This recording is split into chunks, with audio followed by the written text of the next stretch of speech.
Well, I would really love to start the conversation focusing in on a topic that I know is, near and dear to both of our hearts, really focusing in on metabolic health. There was a Lancet article from September stating that every decade of earlier diagnosis of diabetes hastens the death and the life expectancy by 3 to 4 years.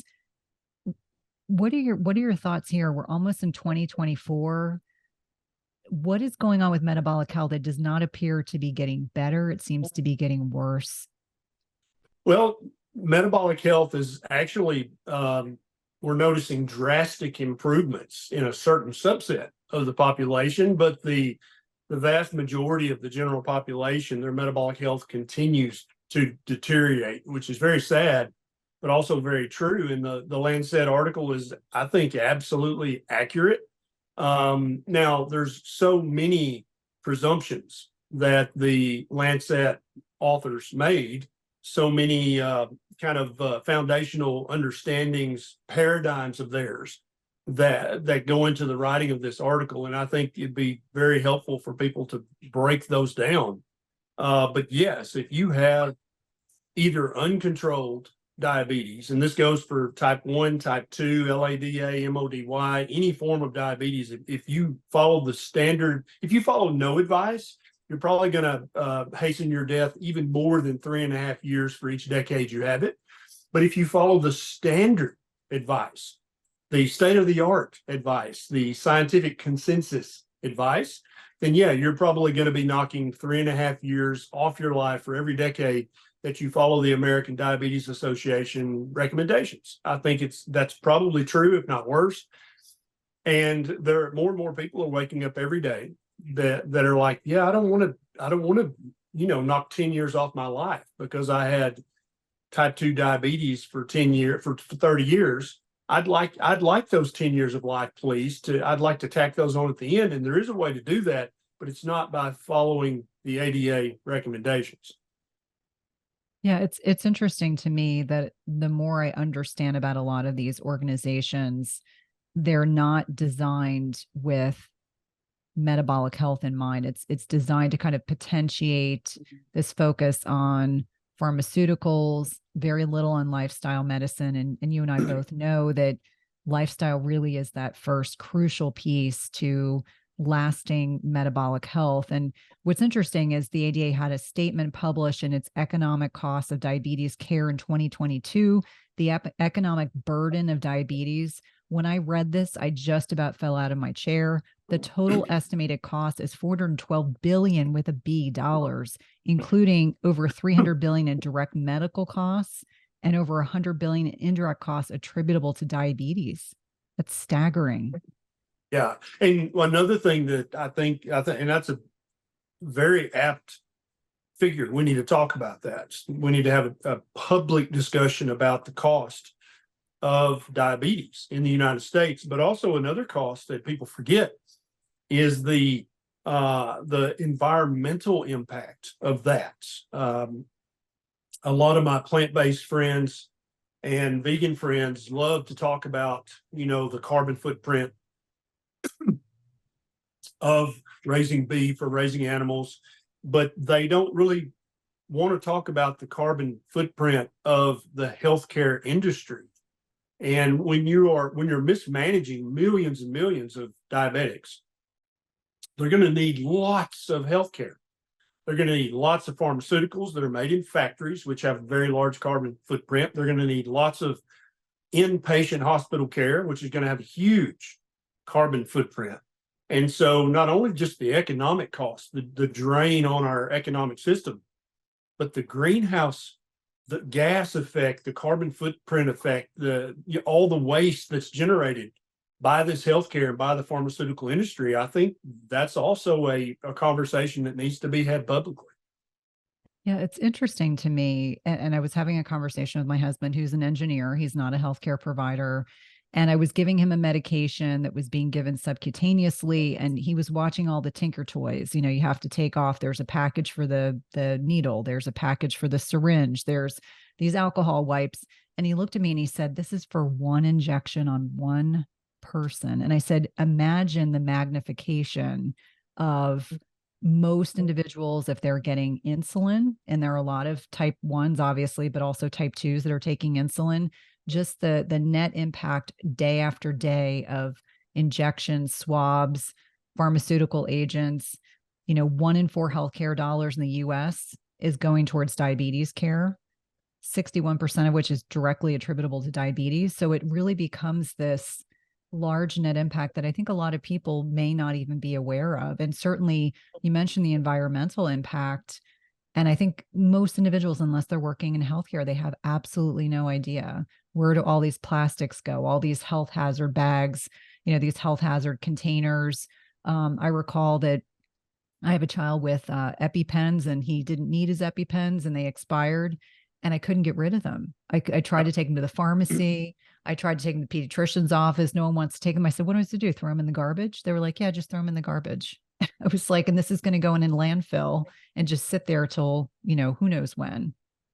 Yeah, the amount of disposable plastic used in the healthcare industry is gigantic. A lot of people think that we really did a big thing by banning plastic straws. And what you don't understand is that average size hospital, just one day of existence of the average size hospital, the majority of the clinical procedures, which would be obviated if you reversed 90% of the cases of type 2 diabetes. You would say you would protect the oceans, you would protect the environment from so many tons of plastic that it would make banning plastic straws a kind of a laughing frivolity. It's just foolishness to think you've really done something when at one day of a large hospital, their plastic waste is crazy. So how many tons a year of plastic are generated by the healthcare industry? Most of it unnecessary, most of it made necessary only because of the bad nutrition advice and bad advice coming from organizations like the American Heart Association and the American Diabetes Association. That's interesting. Many years ago, there was a postdoc at the hospital system that I worked at, and he was Australian, and he was an MD, PhD, really bright guy. And this is in the early 2000s. And he said, Cynthia, I don't know what it is about you Americans. And he's like, and I say this in the most loving way possible, because I think you all are great. But why do you wait so long to intervene on diabetes? This is 20 years ago. He was saying this. And now, yep, those words really ring true to me, that we wait until people get diabetes. So what do you think are some of the biggest impediments to getting earlier diagnoses? Do you think it's the kind of traditional allopathic model where you have to hit a certain metric in order to be said, okay, you've transitioned from insulin resistance to diabetes, now let's get aggressive? Because we know that most diabetics are undiagnosed for 5 to 10 years before they actually fully present with full-blown diabetes. Yeah.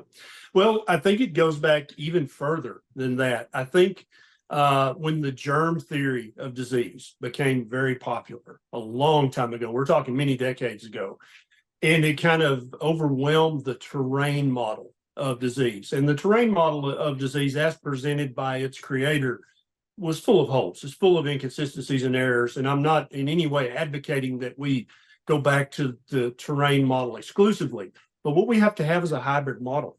When it comes to infectious disease caused by bacteria and fungus and most viruses, I think absolutely we should use the germ model of disease.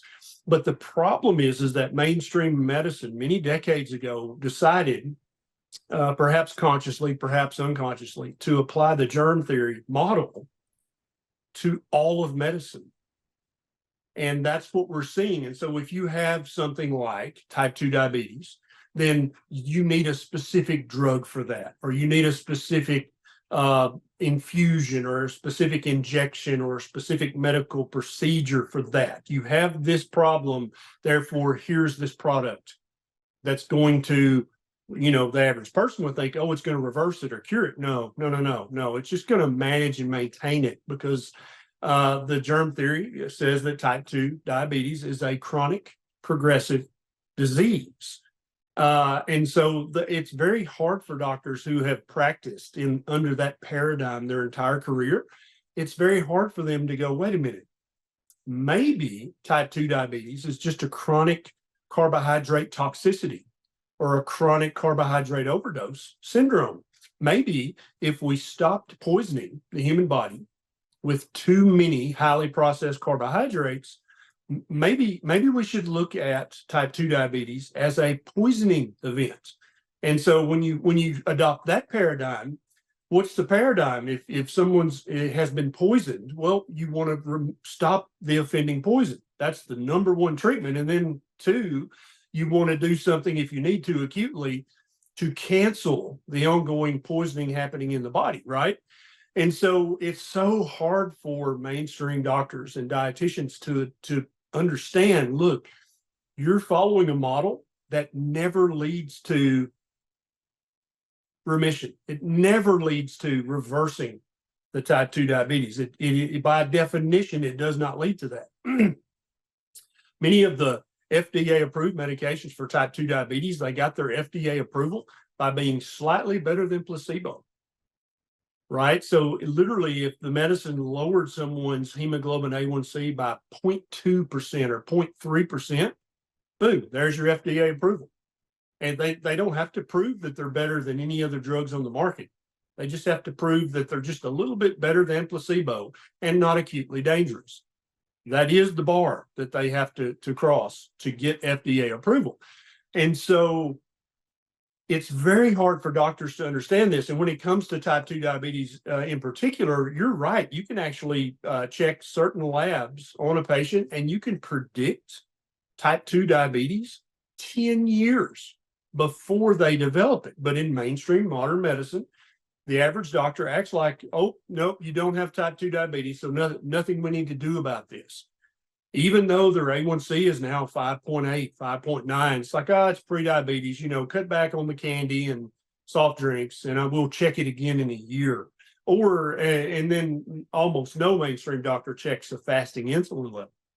And that's the key. If we could just get every doctor to start checking fasting insulin levels on any human, not just adults, but also children, if they have even one risk factor for type 2 diabetes, if they would just start checking a fasting insulin, that's kind of your time machine. You literally can look into the future and go, oh, you're headed straight towards type 2 diabetes. We have to make some changes now to the terrain, not only to your body, but your diet, because that's part of the terrain, right? And so I was just watching a discussion between a very popular plant-based cardiologist and another guy, and the guy was saying, do you check, he's like, no, there's only 15% of people, adults, who have type 2 diabetes, and maybe 30% who have insulin resistance. And the doc was on my side was going, what? Do you have you checked fasting insulins? No, we don't typically check that. And so this is a very intelligent cardiologist who's very concerned and is trying hard to do a good job, but is literally putting on self blinders. Every day he hangs that stethoscope around his shoulders, and he cannot see what's right in front of his face is that over 80% of adults in the United States have at least one marker of metabolic disease. And if you add a fasting insulin to that, I would guess it goes up to 95%. And that's in adults. Now let's talk about children, 5-year-olds, 7-year-olds, 10-year-olds, 15-year-olds. If you checked a fasting insulin on every one of those children that has at least one risk factor for developing type 2 diabetes, you would catch it years before they even started doing any damage. But the average doctor's blind to that. And I wanted so bad to jump into the scene of that interview and say, I would challenge you for the next month, doctor, and I won't name any doctors because I'm not trying to call people out. For the next month, will you check a fasting insulin on every one of your patients? And the cost of a fasting insulin now is 10, 15, 20 bucks, depending. And just that challenge alone, it would become impossible for that doctor to ignore the metabolic disease that's right under his nose each and every day that he is currently blind to. And I think that as your message gets out there and my message and others in this space, just that one key change to medical practice, because it's very hard to recommend a plant-based diet to people if when you check their fasting insulin is 25 or 30 or 35 or 40 or even higher, you're going to go, gosh, this doesn't make any sense. I thought a plant-based diet was the healthiest choice, but these people are all hyperinsulinemic when they're following my plant-based diet. And that can't be good. And then they're going to go to pubmed.gov and they're going to type in hyperinsulinemia. And they're going to realize that hundreds of chronic medical diseases are closely associated with a patient's level of insulin in their blood. And that's it. They're at that moment, they either have to wake up or they have to consciously bury their head in the sand. And almost no doctor is going to make the conscious decision to say, I'm not going to check any more fasting insulins because I don't like the results. Any good doctor is going to say, I've got to learn more about this. I was not aware that fasting insulin was this powerful of a marker, of a proxy marker. And now that I know that, I need to adjust my practice accordingly. I need to adjust the nutrition advice I'm giving accordingly. And then that's it. And so I think the degree to which we get mainstream medical practitioners, both doctors and dietitians, to start looking at the fasting insulin, that's when all the foolishness stops, because it can take 5 or 10 years for someone's hemoglobin A1C to get up to 6.5, right? A lot of doctors don't take prediabetes seriously. I consider it to be early type 2 diabetes. It's not pre anything, because studies at the University of Tennessee in Memphis and many other places have shown definitively that damage is being done to the kidneys, to the heart, to the brain, to the retina during prediabetes. You don't have to wait until that A1C gets up to 6.5. Damage is already being done. And so if damage is being done, then that by definition is a disease. And so you have to give dietary advice that's going to get not only the hemoglobin A1C back down to normal, but also that gets the fasting insulin back down to normal as well. And once you start giving that kind of nutrition advice, guess what, Cynthia? You're telling people to eat a proper human diet, because if you're eating too many carbohydrates, too many highly processed carbohydrates, you're going to have hyperinsulinemia. And at some point, you're going to develop prediabetes, which is eventually going to turn into type 2 diabetes.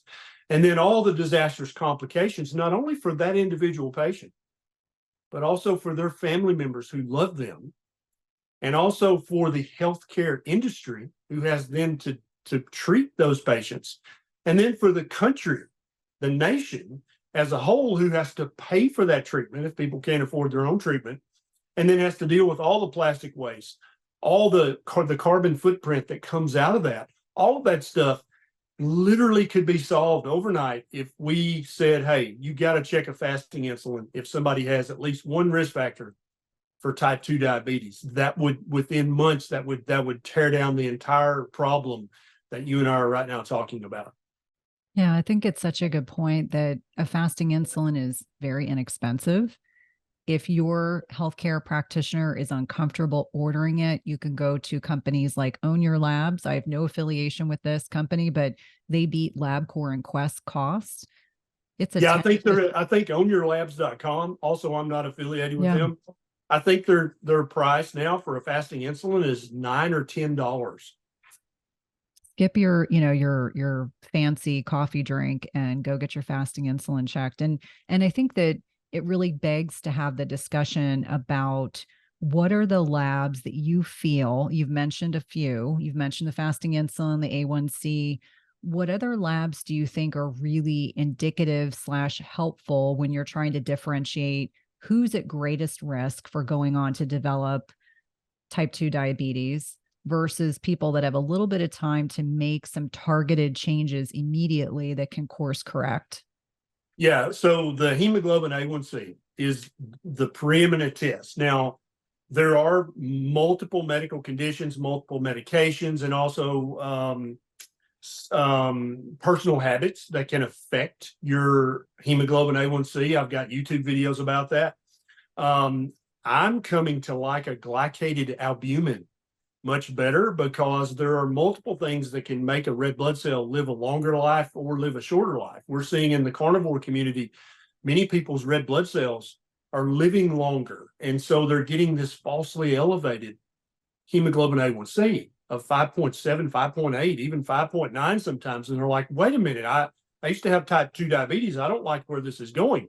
But if you check a glycated albumin on these people, it's stone cold normal, because their nutrient dense carnivore diet is giving the red blood cells all they need to live for 120, 130, maybe even 140 days. That gives it more time to glycate, and they're getting a falsely elevated A1C. We also know that chronic overconsumption of alcohol can give you a falsely low A1C, but it doesn't affect the glycated albumin level. And so I like the A1C for the average person, but there are some people that you need to check a glycated albumin instead, because whether you're eating the worst diet or the best diet, regardless of what medical condition you have, almost without exception, if you're an alcoholic, if you're smoking meth, it doesn't matter. Your glycated albumin is going to tell the truth.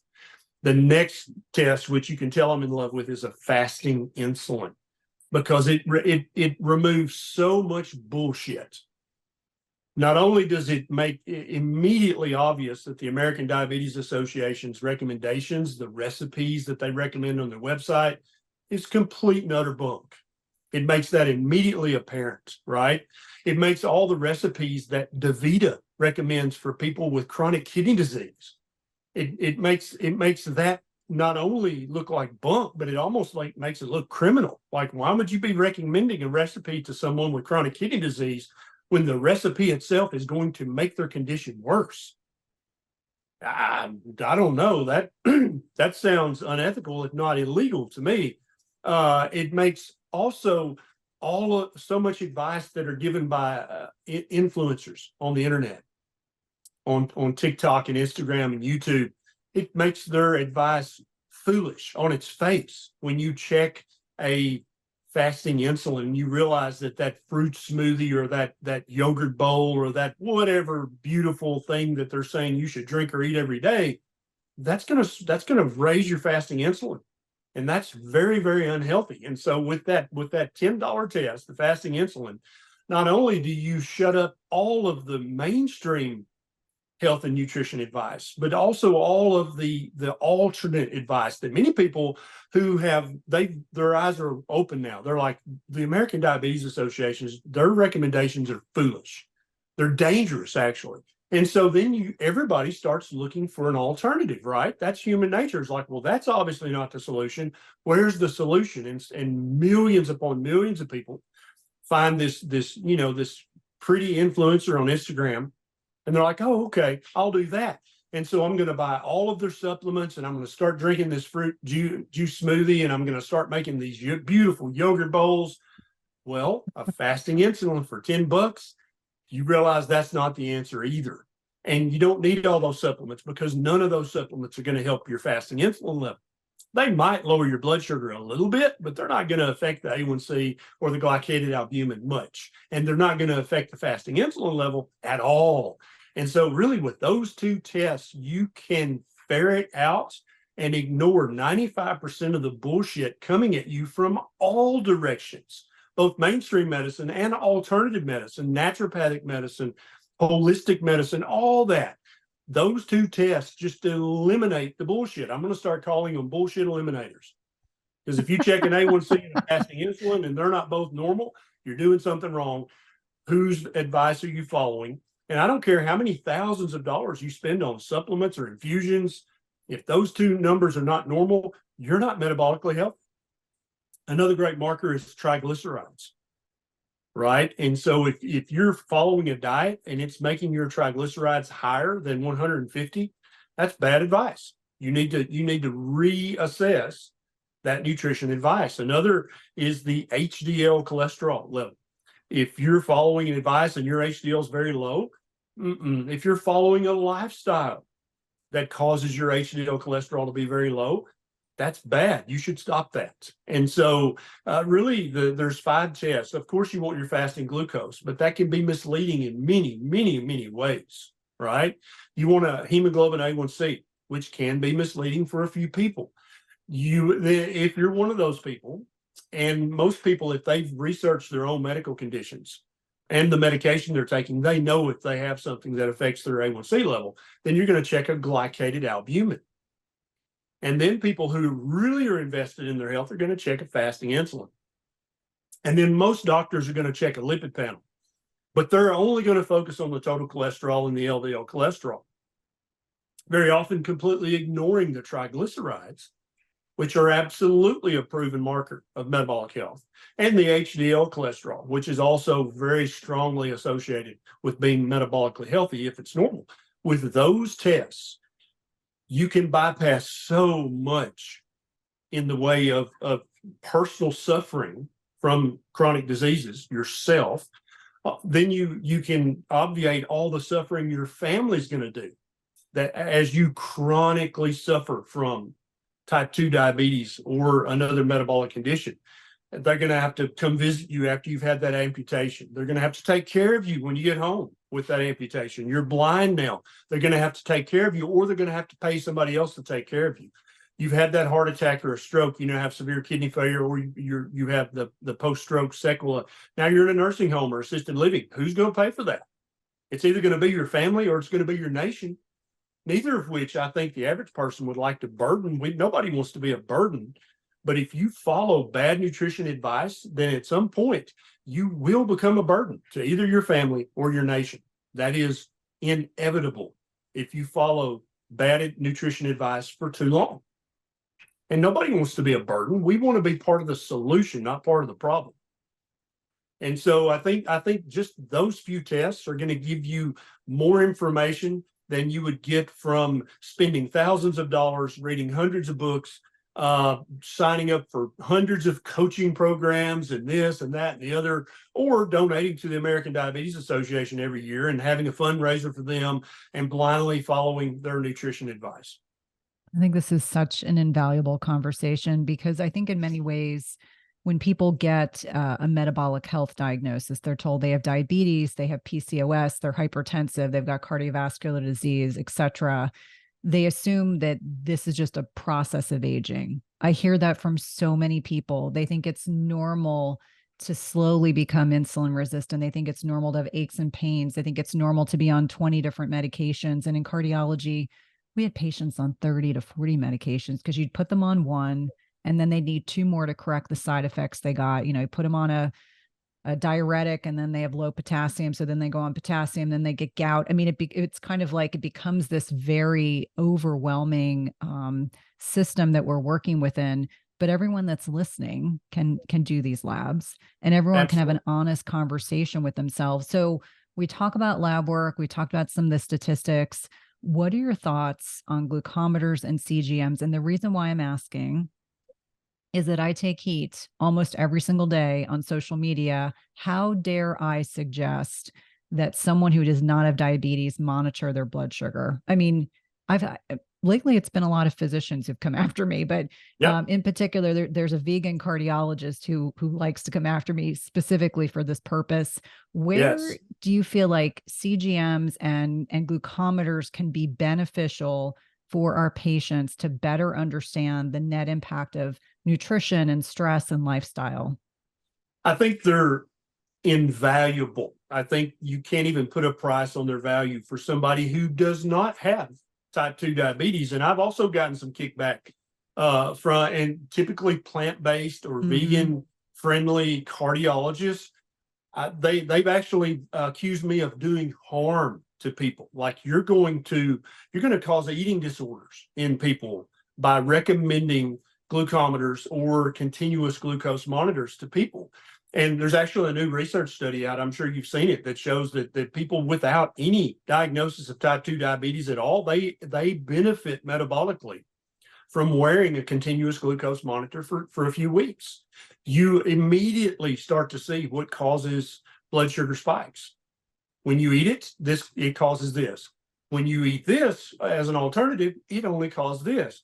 That's brilliant. I mean, I would love it. I would love to put a continuous glucose monitor on every single living human being on the planet for 2 weeks and say, learn from this. If something spikes your blood sugar, that's junk. You don't need to be eating that on a daily basis. Maybe for your anniversary or your birthday, It's fine to have a little bit of that, but on a daily basis, you don't need to be eating anything that spikes your blood sugar. And we're talking about people who have no diagnosis at all. We're talking about young metabolically healthy people in their teens and 20s and 30s. You put a CGM on them, and that's another great way to say immediately, oh man, you ate this, you drank that fruit juice smoothie that influencer recommended, your blood sugar went up to 190. That's a huge red flag. That's bad nutrition advice. You ate that beautiful yogurt bowl, right? And your blood sugar went to 210. That is a huge red flag that is not a part of a proper human diet. And so I think I find it almost conspiratorial, Cynthia, that some of these plant-based and vegan cardiologists are so opposed to this. And I don't think that they're consciously trying to keep people in the dark, but it makes me worry about their unconscious motivation. Like, why are you so worried that people will see that the foods that you're recommending spikes their blood sugar to above 140? Why are you worried about that so much that you're coming after me personally? And I always hesitate to assign malintent to people. And I don't think it's conscious. I think they mean well, and I think they truly believe that a plant-based diet is the proper human diet. But it's worrisome, isn't it? It's weird that they're so aggressively against continuous glucose monitors. And I think as more research comes out on CGMs, I think that they'll have to back away from that stance, and they'll have to shut up about that, because it's going to become clearly self-evident that when somebody wears a continuous glucose monitor for 2 or 3 weeks, they learn about their diet. They learn, oh, I shouldn't eat that very often at all, because man, look what that did to my blood sugar. And even young metabolically healthy people, after a couple of weeks of wearing this, there was a study done with Harvard medical students who were uniformly in their 20s. And every single one of them reported, I had no idea that fill in the blank would do this to my blood sugar. I'm going to eat less of that in the future. Right. And I think if you put this on 20-something-year-old anybody's, whether they're a Harvard medical student or whether they're currently unemployed or on unemployment benefits, they're going to be like, oh my God, I had no idea. Because, people by definition, a human being by definition wants to be healthy. They want to make smart decisions, but if they've been deluded and misinformed their entire life, how can they possibly be trusted to make smart decisions? And the vast majority of people in their teens, 20s, 30s, 40s, 50s, 60s have been misinformed by authority figures who they should be able to trust. They've been misinformed. And when you put something like a CGM on them for 2 weeks or 4 weeks, immediately they're like, whoa, I had no idea. I will change my behavior immediately. And I think doctors don't believe that patients want to be healthy. I think that they uniformly, almost without exception, believe that patients are lazy and dumb and don't care. That's what the average doctor believes. And I don't believe that's true at all. I think the average patient wants very much to be healthy. They want very much to improve their health, but they don't know how, because they've been given so much false information, so much misinformation, that in many cases they have given up. It's like, I don't think any of this crap, it works. I'm just going to eat whatever I want, and I'll just take all these pills and injections because I don't even know what the truth is anymore. And I don't think anybody knows. But when you prove yourself like you do every single day, and like I do, and like other people who are in our sphere of influence, when somebody says, okay, I've tried 400 diets, I've listened to every health influencer out there, I've listened to the ADA, the AHA, but I'm just going to suspend my disbelief, and I'm going to just do what Cynthia tells me for a month or two. I mean, what could it hurt, right? Okay. At the end of that month or two, guess what? Their metabolic disease is measurably improved. It's measurably better, not just subjectively, because subjectively they're going to feel better. Yeah. But they can check black and white lab values and go, wow, just in a month, my A1C went down that much. Just in a month, my fasting insulin went down that much. Maybe there is an answer. And so not only are you giving great nutrition advice that's going to protect their health and improve their health and protect them from that 3.5 years of lost life per decade, they're going to feel better too. And they can immediately test. Well, let's see if Cynthia Thurlow knows what the hell she's talking about. Let me check an A1C and a fasting insulin and my triglycerides. Let me check a CRP. Let me check these labs. Boom. They are demonstrably better in a month or 2 or 3.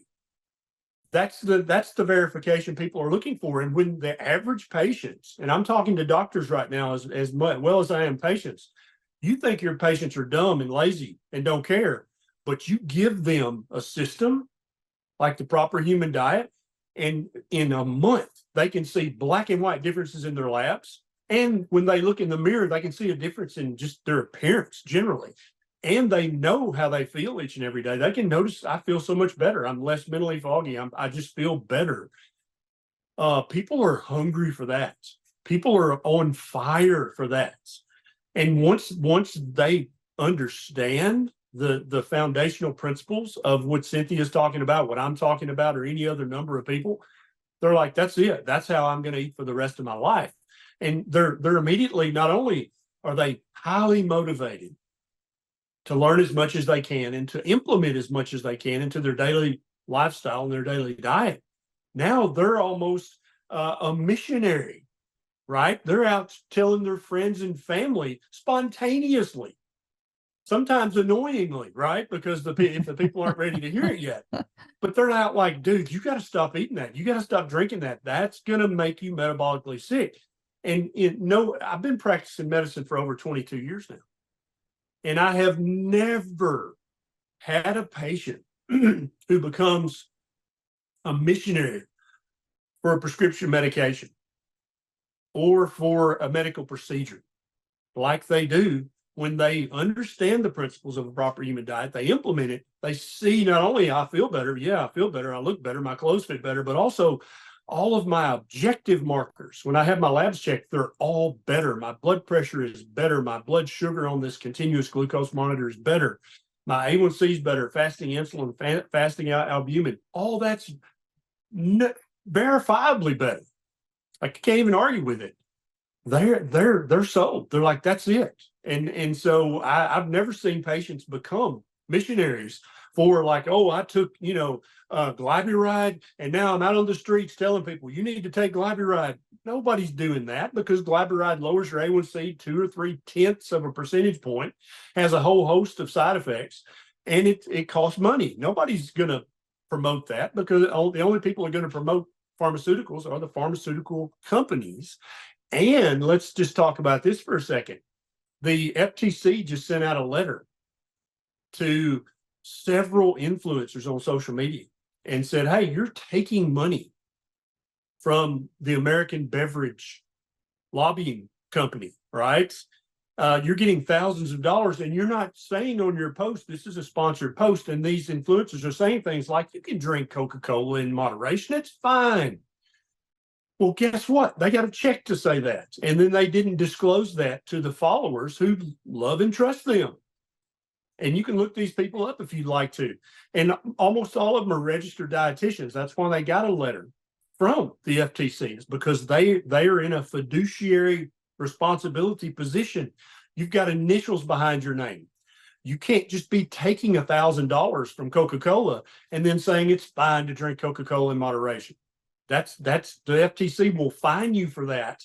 And they, I think 12 of them got letters saying, hey, you need to cease and desist immediately, or you can write us a check. Either way.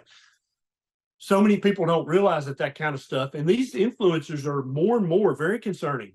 They're starting to say, well, obesity is genetic, or type 2 diabetes is genetic. And the plant-based cardiologist I was talking about earlier, he tried to say that type 2 diabetes was genetic.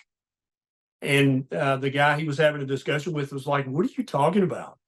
Dude, hundreds of thousands of people have reversed their type 2 diabetes back to normal by eating a proper human diet. How can you even pretend that that's genetic? Now, you may have a 1 or 2% predisposition to obesity, or 1 or 2% predisposition to type 2 diabetes. Yeah, absolutely. You might have that little tiny genetic predisposition to develop those.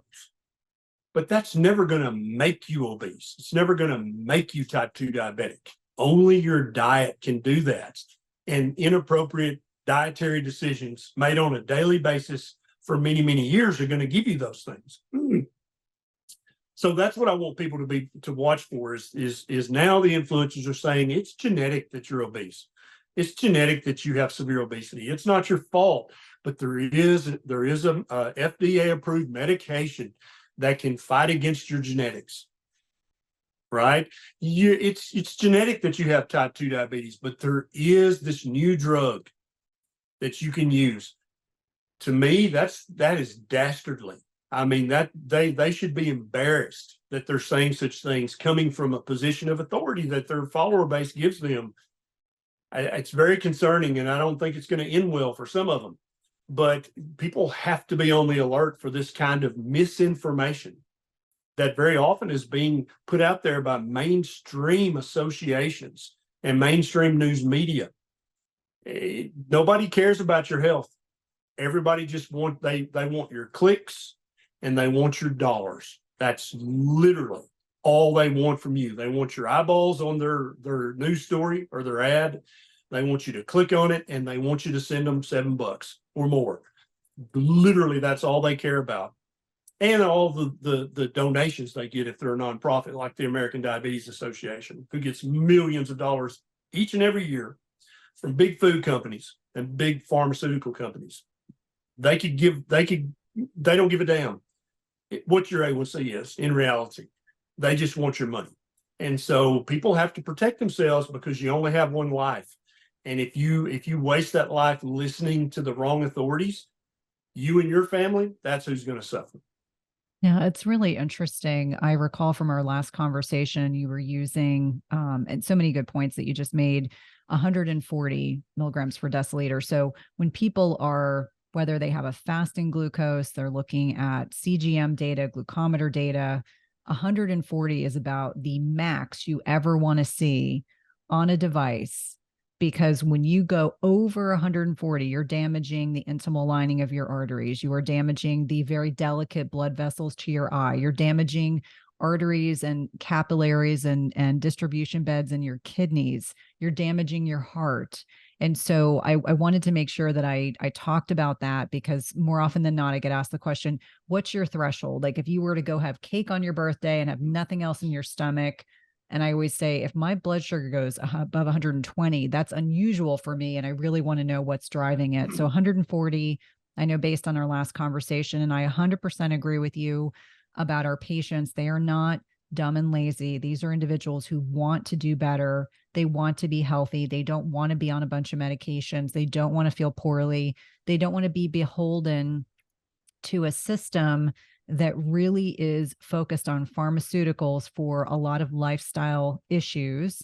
And so one of the things that I found really interesting that's relevant to this is there was a recent AHA, so American Heart Association has a new diagnosis. They're now calling the cardiovascular kidney metabolic syndrome, or CKM. This is a presidential advisory group for circulation. This is a consensus statement. They identified that the cost of this metabolic syndrome that is now evolved is 1.7 trillion annually. It is characterized by the metabolic syndrome, insulin resistance, and also these high triglycerides. And what I found interesting was they talked about lifestyle modifications, which I was like, that's great. But what I didn't love is the early use of medications, specifically these GLP-1 agonists. So let's talk about that for a second, because I know there's a lot of interest. I know we have influencers. We have very thin people in Hollywood that are using GLP-1s to stay really thin, but they're marketing this for our metabolic syndrome patients. And they're de-emphasizing, which I believe they're going to focus more on the meds as opposed to the lifestyle changes. Sure. What are your thoughts on the GLP-1 agonists for this particular population? Yeah, great question. So let's talk about that syndrome that they've just discovered. Right. What's another thing that you could call that? Metabolic syndrome. Yep. Right. What's another thing you could call it? Hyperinsulinemia. So when you call it what they called it, it makes it sound like this crazy sciencey complicated thing. The average person is going to be like, I can't even pronounce that, much less, well, I don't know what to do about that. It's like kind of the same way with metabolic syndrome. You're like, well, syndrome kind of sounds like maybe it's genetic. I don't know. But it's all these different seemingly unconnected things. But when you boil it down to it's all hyperinsulinemia. Now they're like, oh, hyperinsulinemia. Okay, so that's high insulin. Okay, let me look that up. You can Google that, even if you're, a truck driver with an 8th grade education. You can Google that and go, oh, elevated insulin. Okay, so I wonder if there's a test for that. Lo and behold, yeah, and on yourlabs.com, you can get that check for $10. Okay, so what causes hyperinsulinemia? Well, in 1 person out of 1,000,000, it's an insulinoma. But in 99.999% of people, it's eating too many carbohydrates in your diet. Okay, so just the average. Well, let's stay with our truck driver. He left school in 8th grade. He's like, okay, so what foods cause my insulin to go up? Okay, he looks that up. Now he's got a list. Okay, I'm going to stop eating those foods. Well, guess what? That huge syndrome that the American Heart Association is wanting to talk about, our 8th grade truck driver can cure that if you call it by its true name and simplify it as much as possible. It's hyperinsulinemia. That's what it is. And so that's why I try to simplify these things. And as they evidently are trying to complicate it. Oh, metabolic syndrome was too easy to understand. Let's call it this new syndrome. And then, of course, it's genetic. I mean, how could you even have a condition with that many letters in it, that many syllables? It must be genetic. So I just need to take these GLP-1 inhibitors, right? And so this is the new pharmaceutical darling. This is one of the things many of the registered dietitians on social media are promoting now, many of them paid by the pharmaceutical company, many of them not disclosing that. Attention, FTC, if you're watching this, they maybe need to get a letter in the mail as well. Many doctors are talking about GLP-1 inhibitors, and they are absolutely being sponsored either directly or indirectly by the pharmaceutical corporation. They're not disclosing that. Maybe the FTC needs to look into that as well. What you're basically doing is you're taking the patient's ability to improve their own health, you're taking it completely away from them when you give it a name like this, right? And then you're like, and then you also hint around that obesity and type 2 diabetes and this new syndrome, they're all genetic. Nothing you can do about it. So just take this weekly injection. And yeah, it's expensive as hell. And yeah, there's a black box warning on it. And yeah, there are literally no long-term studies in humans showing if there's any long-term consequences of taking this. We literally don't know. We are actually doing a long-term experiment in humans to see if there's any terrible side effects. You are the experiment, the patient. When you go to the pharmacy and get that, we're depending on you and your doctor. If anything really terribly bad happens to you, we want you to report that to your doctor. Your doctor's going to report that to the database. And then in 10 years, we'll do a study of all you guinea pigs, patients. And we'll see if there's any long-term ramifications of injecting this medicine weekly.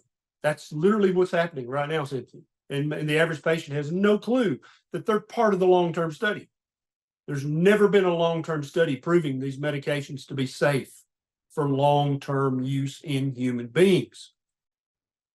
Every doctor listening to this, part of informed consent would be telling your patients, there's no long-term study showing this is actually even safe for human use, right? I wanted you to know that up front. Now, do you still want the prescription or not? Why are doctors not informing their patients of that? I don't really know, because I would, and I know you would, if I were like, well, there's no long-term study on this. So therefore, if you still want to continue knowing that, then that's informed consent. But doctors aren't doing that, especially the doctors on TikTok and Instagram. They're not saying there's never been a long-term study. So they're deluding people to try an experimental substance made in a chemical factory that you inject into your body without knowing if it's safe long-term.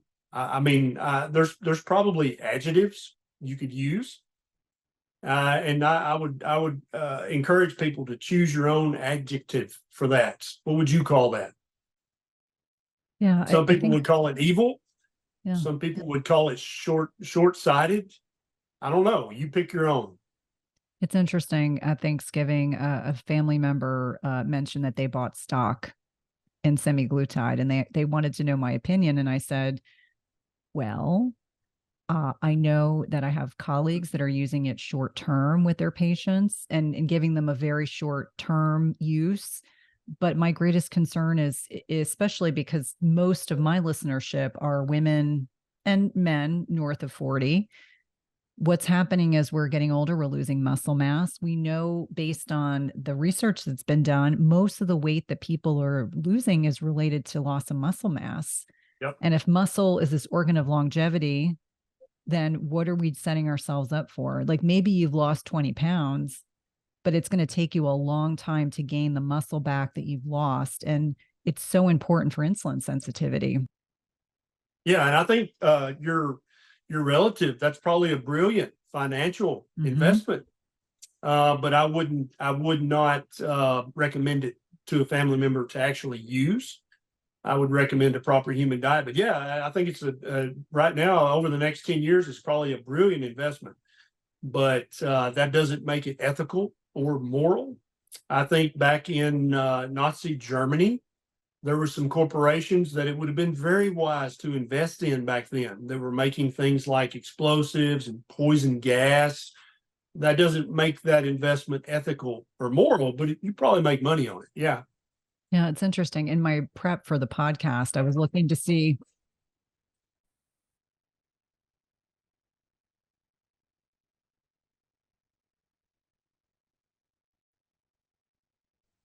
I was reading about endogenous. So the GLP-1 that our body makes internally, the half-life is about 2 minutes. Yep. Contrast that with the half-life of these drugs, which is much longer. I mean, sometimes they're dosed twice a week, sometimes once a week. Just think about how powerful it is to suppress all these downstream effects in the body. Yep. And here's another problem with the GLP-1s. You have GLP-1 receptors in your brain and you have them in your gut, right? You also have them in your kidney. You also have them in your liver. So, of course, the pharmaceutical companies are wanting the effects that come from the receptors in the gut and the brain. But do we know what happens when you engage those receptors in the human kidney or the human liver? Where else are GLP-1 receptors? They're pretty much everywhere in the human body. Now, is that a problem? Was that looked into? Do we know what happens when you activate those receptors with long-acting GLP-1 receptor agonists? Do we know? No, we don't know. We have no idea. And so if their GLP-1 agonists were specific to the receptors in the gut and the brain, that'd be less bad. I wouldn't be as worried, but I'm telling you now, I am very worried about the long-term ramifications of these medications. I think that this is going to end very, very badly. I don't think we have any clue what happens to the human kidney when you activate those receptors long-term, every day, constantly. I don't think we have any clue, but I think we're going to find out. And we're going to find out in this long-term experiment that's being performed on patients who have not given their consent to be in this experiment. Any young district attorneys out there listening? Sounds unethical to me, maybe illegal. That's such a good point. Now, there were a couple questions that came in specific to lipids and looking at diagnostic tests like a CAC, a coronary artery calcification score, looking at the specialized carotid CIMT. What are your thoughts in terms of, when in your workup with your patients, are you leaning into these diagnostics that are giving really good information about what could potentially be going on? Are you looking at ApoBs? Is that something that you focus in on with your patients? Because I know the LDL is starting to kind of seemingly fall out of favor. We're starting to focus more on the ApoB portion.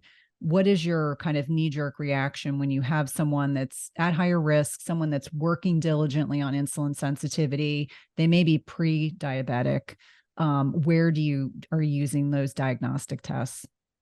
I have a very low threshold for ordering CAC scores and CIMTs and CT angiograms of the heart, depending.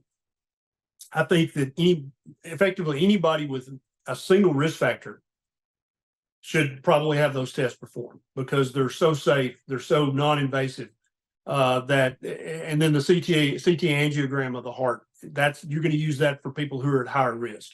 But I have a very low threshold for ordering those. I think they're super underutilized. Now, the CAC score is not perfect, not a perfect test, but if you blend it with the CIMT, then it becomes a pretty darn awesome test, both of which are completely non-invasive. There's really no risk of having those two tests performed in concert, and you glean so much information about the patient's current status, right? And then that can, and I think typically the main use of those is either to follow the patient or perhaps sometimes more importantly as a wake-up call, where you can show them on your computer monitor, look, dude, this damage right here has already been done. Some of it may even be permanent. This is important. This is serious. You need to change right now and stay changed for the rest of your life. In many people, that's that little extra bit of motivation they need to go, okay, that's it. PhD forever. I'm never straying again. And so now ApoB and LP(a) and all these other sexy markers. The problem I have with these markers is, first of all, I consider them to still be somewhat experimental. I don't think that we've been checking them long enough. I don't think we have a large enough patient database. I don't think we have enough meaningful research showing that they are a useful proxy marker for heart attack and stroke.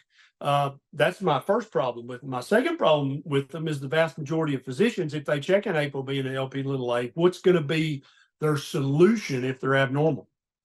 It's the prescription pad, right? There's not going to be any discussion because, I mean, ApoB and LP(a), that sounds very genetic, doesn't it? Right? And I think there's some new, and LDL cholesterol is a dead model, and it's about to be really dead when the new research study that my friend has done, he's lowered his LDL cholesterol more by eating Oreo cookies than Crestor or Lipitor or Zocor can lower. Okay. And so once that research gets out there and people start laughing at cardiologists when they recommend Crestor or Lipitor, they're like, dude, I'll just eat 12 Oreo cookies a day. Why would I want to take a pharmaceutical for that? The LDL's dead. Nobody's going to be talking about that anymore. In just a few more months, no doctor, the only doctor is going to be the doctor who's not on social media and doesn't keep up with his or her reading. That's the only people that are going to be trying to scare you with LDL cholesterol. It's going to be just a dead model. And so now they're like, okay, I guess they tried for a minute to talk about TMAO. Remember that? You don't hear much about TMAO anymore because it was shot in the head by multiple just egregious foolish things that would elevate TMAO. But now their sexy darlings are ApoB and LP(a). That's the ones they want to talk about currently. But there's some research in the pipeline, Cynthia, and when he comes out is going to make them look just as foolish as trying to talk to somebody about their total cholesterol. It's like, what are you talking about, dude? And so I'm not a big fan of those. I used to really love the NMR lipoprofile with all the particle sizes and numbers. The more I look at that, it's like, why even check that? Why do I care? Because I know that if my patient adopts and sticks to a proper human diet, all those numbers are going to go where they need to go anyway, right? I think all of that, trying to talk about these little particles and these little markers, is still it's the dying gasp of the germ model of disease when it comes to trying to treat a chronic metabolic disease with the germ theory model. It just doesn't work. It's never going to work. All it's going to do is make the big pharmaceutical houses billions of dollars. It's going to make you as a doctor, basically, you're going to be castrated as a doctor. You're not going to have any meaningful effect on your patients. But now you'll have a good effect on the pharmaceutical houses' bottom line.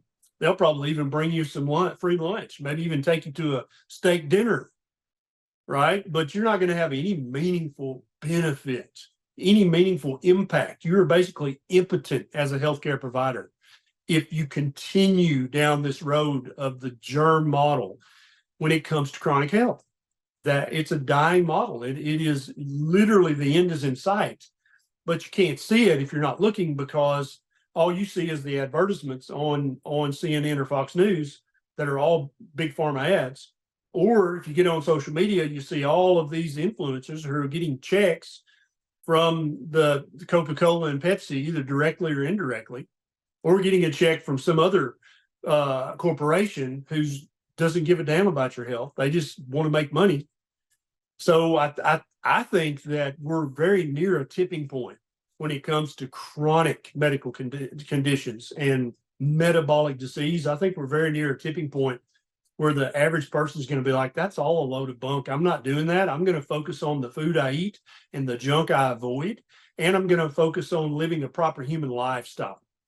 And I think that is going to lead to directly to the bankruptcy of billion-dollar corporations. And it's not that I'm against the corporations, it's that I'm for the health of my individual patients and for all of the other patients out there on social media who happen to listen to me. I'm for their best health. That's what I'm here for. I'm not here to make $1 million. I'm here to save 1 million lives, to save 1 million legs from getting amputated, 1 million eyes from not going blind, 1 million kidneys from not having to be on dialysis, 1 million granddaughters and grandsons not having to go visit their grandparents in the nursing home, because it's not fun to go visit your relatives at a nursing home. Nobody wants to do that. So you're literally tearing apart a family because of the improper nutrition advice that grandma or grandpa got. That's I mean, how unethical, how immoral is that? I don't know. It feels very immoral to me. But yet a lot of influencers are taking a check to promote a lifestyle and a diet that's going to lead directly to that. And so I have great hope that as more and more people wake up and then they start to impact their friends and family and say, hey, you need to listen to this this podcast. Cynthia Thurlow, you need to watch this YouTube video by Dr. Berry. You need to buy this book by Professor Ben Bickman. The more that word of mouth spreads, I think it's a matter of time. I think the dominoes are beginning to fall, and I think eventually there are going to be large corporations that are sued out of existence, that are probably litigated out of existence, and perhaps even criminally prosecuted out of existence because of the dastardly behavior over the last few decades. And I'm happy to see that because ultimately I'm here to help people have a healthy life and live a healthy life and eat a healthy diet. That's what gets me up every morning. Well, I'm so very grateful for the work that you do and the empowering message that you share with your community and obviously with my community. I know that you recently co-authored another book. I have your first book, Lies My Doctor Told Me, which is one I recommend frequently. Let my listeners know about the new book. Obviously, I think it's conditioned for individuals that are north of 50. So you and I are in that demographic, but let us know what's in there. I actually have 2 new books. One is called Kicking Ass After 50. And I wrote this with my good friend, Zane Griggs, who lives in Nashville. He's been a fitness instructor for decades. He's 52 or 53 now. He looks amazing. He would put any 35-year-old to shame. I'm also in fairly good condition. I don't go to the gym, but I do work on the farm. And so we decided to write this book, and it is written towards men, but every principle in it applies directly to women who are either over 50, or if you're in your 40s and you can hear 50 coming and you don't want it to be what you've seen your mom and dad's 50s to look like, it doesn't have to look that way. Regardless of where you're starting from right now, you can be that 50-year-old that everybody's envious of. Okay. You can be that 50-year-old that the grandkids they beg to come to your house because they know you're going to be in the backyard kicking the soccer ball with them, or you're going to be doing that craft with them because you feel good and you're healthy and you're still physically active and you still got plenty of muscle mass and your bones are very strong. You might even be in the backyard climbing a tree with them because you're not worried about osteoporosis, even though you're 55 or 60 or older. I've got one guy in our private group. He made a shirt that says "Kicking Ass After 70." To echo the book, right? He's like, I'm over 70 and my grandkids, they literally want to come live with me because we're outside doing stuff. I'm not in the recliner. I'm not on the sofa. I'm up, I'm active, I'm happy, I'm engaged. That's how, so, people used to realize that our elderly were the repository of wisdom and knowledge. But now we're like, oh, they're old and washed up, put them in the nursing home. And that's not, so if you hear 50 coming or you're over 50, that's what young people think about you. There's only one way to prove them wrong, and that's to read this book and start living this life and prove them wrong. And then I know you and I were talking about all these labs earlier. If anybody wants to know more about labs, I got this little book called Common Sense Labs that I wrote with my good friend Kim Howardson. Kim was misdiagnosed. She had hypothyroidism. Took 12 doctors 20 years to diagnose her. She was given every pharmaceutical in the book. She had hypothyroidism, and they just missed it over and over and over again. So she was motivated. I was motivated as a doctor to say, hey, check a damn fasting insulin, right?